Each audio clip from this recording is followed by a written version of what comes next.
Good Saturday afternoon, everybody. I'm Mark Dyer. Welcome to my studio. This is the Saturday version of Friday Live. Sorry I missed you guys yesterday. 'Tis the season for that nasty little flu bug to be going around, so I took it easy yesterday. Glad to be with you today. Hope everybody's having a good Saturday. I'm here to promote my studio and to kind of explain some of my madness, so welcome. If you're interested in my art, please feel free to contact me through Facebook here, through Messenger, about my art only, please. Or go over to dyerfineart.com. I have some more work over there, and you can also email me at through that website. So this week I've had an interesting conversation with Susan Viturlo, who is my publicist, and we were talking about pricing and how do I arrive at my pricing. And so I think it's only fair to kind of explain maybe a little bit to people. So what I do is the industry standard ranges is all over. It's very subjective.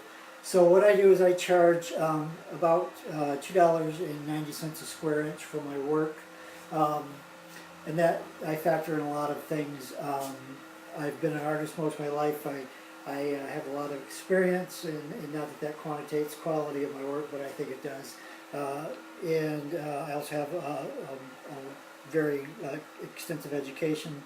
I continue to educate myself, even though I'm not in a degree program now. But so, you know, my education is quite extensive in my background. During those years, I won a number of awards and honors, so that also helps contribute to how I arrive at my price range. I think I'm pretty middle of the road. If you take one of my large paintings that's 48 by 60, that's about $7,800. It's pretty, like I said, it's probably on the lower end of most artwork. So please don't call. Thank you. I lost my train of thought. So what happens is with my work is I try to price it to be consistent across the market. Susan and I were having a conversation about pricing the local market. That, especially in today's world, you just can't do simply because of the advent of social media.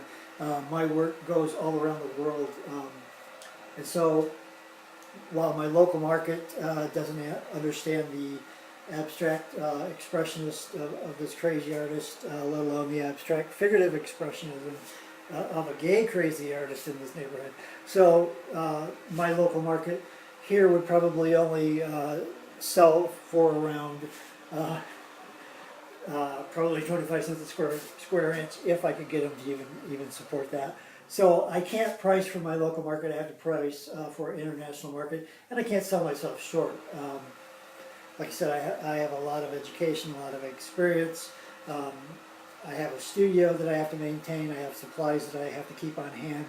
So all of those things factor back into my work. And then the other part of that is I do have a gallery up front, but I don't discount my work because I have my own gallery. Should I take my work to another gallery, they're going to charge me a 50% commission. So they're going to take half the cost of what I want for my work, and they're going to keep that for themselves. So I can't discount my work in my own gallery simply because I have to be consistent. I don't want a collector to go, oh well, you know, I can get your work half off someplace else, but you're going to charge me full price. So I have to stay consistent no matter what market I'm in, and I think that's a good advice for a lot of artists, is to make sure you're always consistent in everything you do. Your pricing structure has to maintain that. So what most people don't realize is that when you purchase an original piece of work from an artist, you're not buying the copyright to that piece. I myself retain, that's right, girls got to earn a living, you know. So the copyright, I retain the copyright for myself simply because I don't like to, and this is just a personal preference, it's not a judgment against anybody else, I'm just an old school purist. I don't make prints of my work, and in the future I might make prints of those works. But For right now, I don't do that, but I retain the copyright in case I want to. And then in the future, after I'm dead and gone, I have my copyrights written into a trust. Any licensing for publishing of my works later on, all those funds will be channeled back into that trust, and then that trust then will go for scholarships for people wanting education in the arts. So that's, excuse me, that's another part of the legacy I hope to leave behind with what I'm doing. So always having to retain that, and people don't understand that you know, I think they own that original piece, and you do.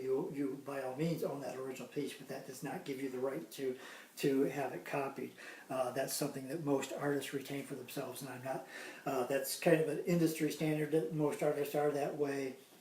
They reserve all copyright to their work. So also in doing commissions, it's the same thing. While you might purchase or hire me to do a commission, which I don't really like to do, I retain the copyright to that piece, even though that you've paid me for it. That's kind of the way that I keep the integrity of my work. With speaking of commissions I do, but I have a pay scale, and what I do is I have milestone payments set up. It's contractual. You have to sign a contract if you want to do a commission piece, me to do a commission piece for you.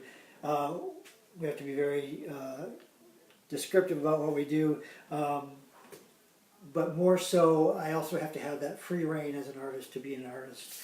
And that's what I do best, and I need my clients to trust me in those things. Also, the other part of that is we have an in clause, so you can't continue to ask me to make changes on a commissioned piece, you know, for all eternity. So yeah, you know, it's a matter of business always.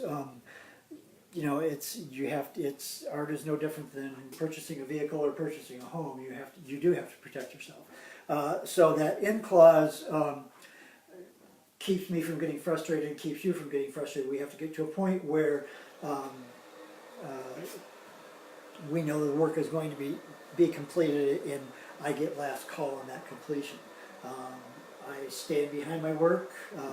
My work speaks for itself, but I also know that early in my career I was involved in a couple of commissions where they kept going and going and going and going, and that final payment, I'm self-employed, and so it would be like your employer saying, I'll pay you next Friday if you complete this one more task, and I'll pay you after you complete it, and if they keep drawing that out. So being an artist is no different than you going to a 9 to 5 or any other job. I was a art director for a number of years. I went to a job,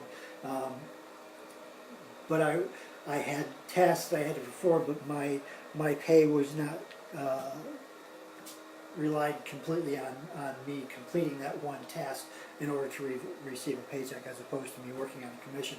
I don't know if I explained that right, but we'll find out when I review the video. So anyway, I'm kind of rambling on now. I appreciate everybody tuning in. These videos are really helping me verbalize a lot of things that I haven't been able to verbalize for years, about my work, about the process of my work. So it's kind of teaching me. I appreciate everyone bearing with me during this process. I say it over and over again. I'm painfully shy. I try not to let those things show, but I do get nervous. So I appreciate having each and every one of you. So thank you, Peter. I never know. You know, I'm just rambling sometimes.